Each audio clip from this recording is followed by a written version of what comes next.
2 থেকে 2.5 ঘন্টা চেষ্টার পর আমার নানা শ্বশুরের পুকুর থেকে একটা বিরাট বড় মাগুর মাছ ধরা পড়লো, যেটার ওজন ছিল 10 থেকে 11 কেজি হবে। তো মাছটা কাটার জন্য সবাই আমাকে রিকোয়েস্ট করলো, আমি আবার একটু ভয় পাইছিলাম যে এত বড় মাছ কিভাবে কাটবো।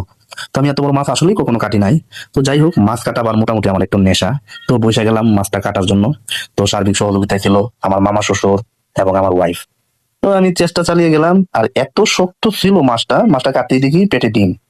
তো ডিমটা আবার বার করার চেষ্টা করতে যাতে ডিমটা নষ্ট না হয়, কাটতে কাটতে যাক এক পর্যায়ে সাকসেস, না নষ্ট করে ডিমটা বার করে নিলাম।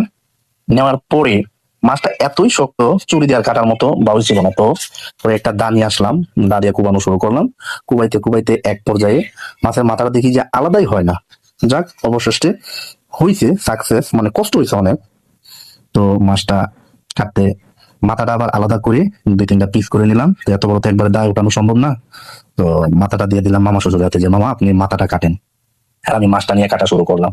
তো আমার মামা শ্বশুর দা নিয়ে কুপাইতে কুপাইতে হয়রান, মাথা কাটতে পারে না। তো আর উপরে এক মামা শ্বশুর বসে জ্ঞান দিতেছে, এভাবে না এভাবে কাটবা, এবং আমার ওয়াইফ আমাকে জ্ঞান দিতেছে। তো আমি এক পর্যায়ে বললাম, আমাকে না দিয়ে তোমরাই কাটতা।